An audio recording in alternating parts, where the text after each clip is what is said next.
नमस्कार मैत्रिणींनो, ओवी अँड आर्वीज किचनमध्ये आपलं स्वागत आहे। आज आपण बघणार आहोत राजस्थानी पद्धतीची दाल बाटीची रेसिपी। त्यासाठी साहित्य सांगते मी।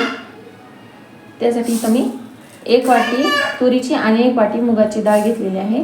तुम्हाला आवडत असेल तर तुम्ही दुसरी घेऊ शकता, ॲड करू शकता।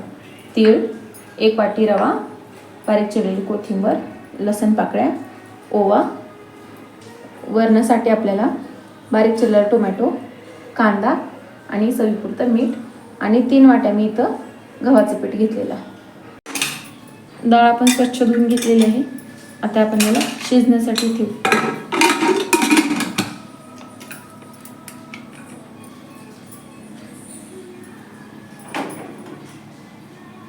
चला तर आपण सुरुवात करूयात। आधी आपण एका ताटामध्ये हे 3 वाटी गव्हाचं पीठ आहे,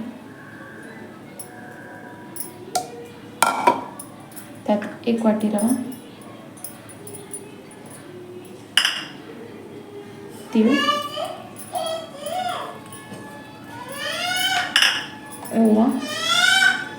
ओवा असं थोडंसं हातावर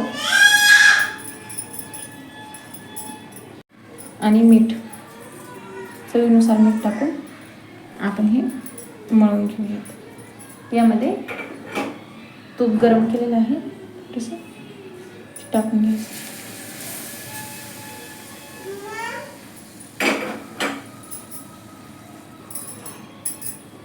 आता आपण याला थोडंसं पाणी टाकून घट्टसर असा गोळा बनवून घेऊया।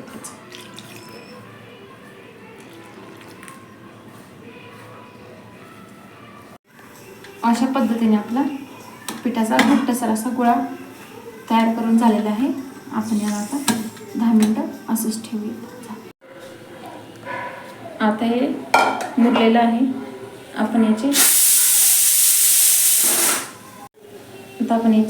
असे छोटे छोटे गोळे बनवून घेऊयात।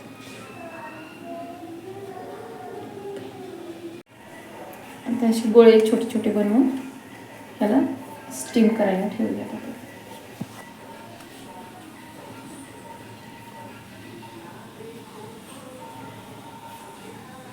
कढईमध्ये पाणी आहे खाली आणि वर चाळणी ठेवलेली आहे। याच पद्धतीने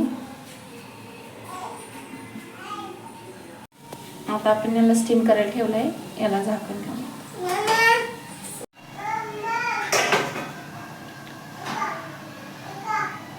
हे स्टीम झालेले आहे। आता आपण याला काढून घेऊया। आता आपण वरणाला फोडणी देऊन घेऊया।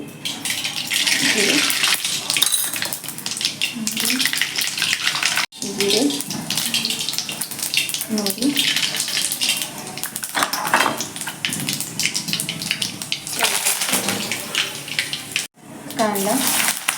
कांदा चांगला सोनेरी रंग येईपर्यंत परतून घेऊया।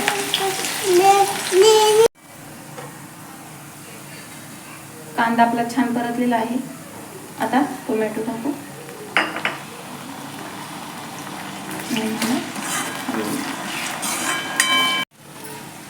टोमॅटो पण चांगलं मऊ झालेलं आहे। आता आपण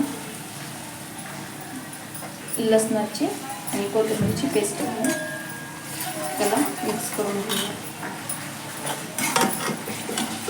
त्याचबरोबर आपण किचन किंग मसाला, धनेपूड टाकून घेऊया।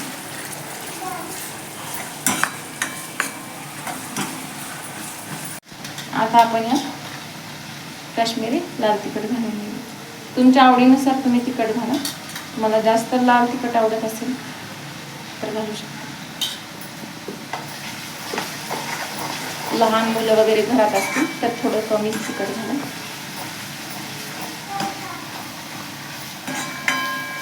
आता आपण तयार केलेली शिजलेली डाळ घालूया।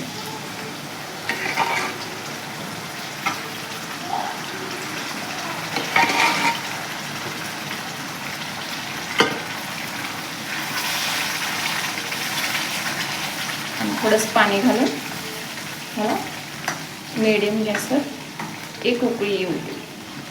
यामध्ये चवीनुसार मीठ घालून घ्या। मीठ आधी पण टाकलेलं आहे, त्यामुळं मीठ दिसतं का छान असं कडेपर्यंत गॅस बारीक करून उकडलेले गोळ्याचे आपण असं कट करून घेऊयात.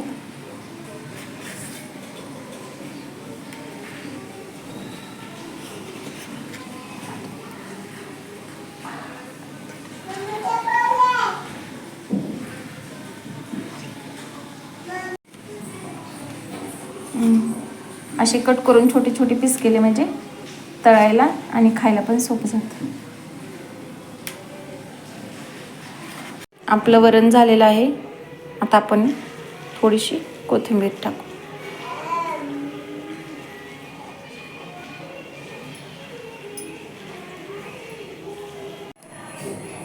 कढईमध्ये तेल गरम झालेलं आहे. आपण यात छोटे छोटे तळलेले पीसेस टाकूयात तळायला.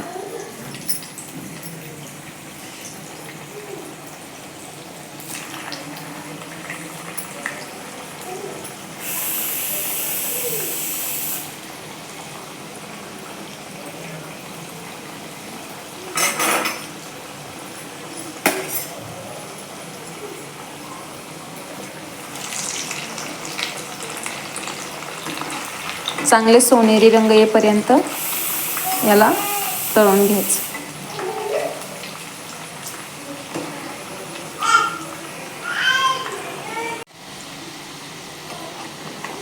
बाटी आपली व्यवस्थित तळलेली आहे.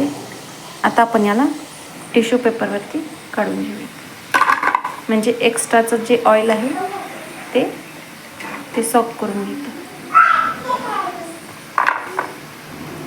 तळून घेऊयात.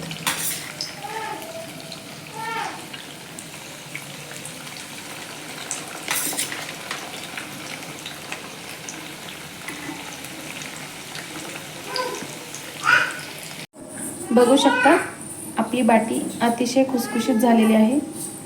व्हिडिओ आवडल्यास लाईक करा, शेअर करा, सबस्क्राईब करा. धन्यवाद.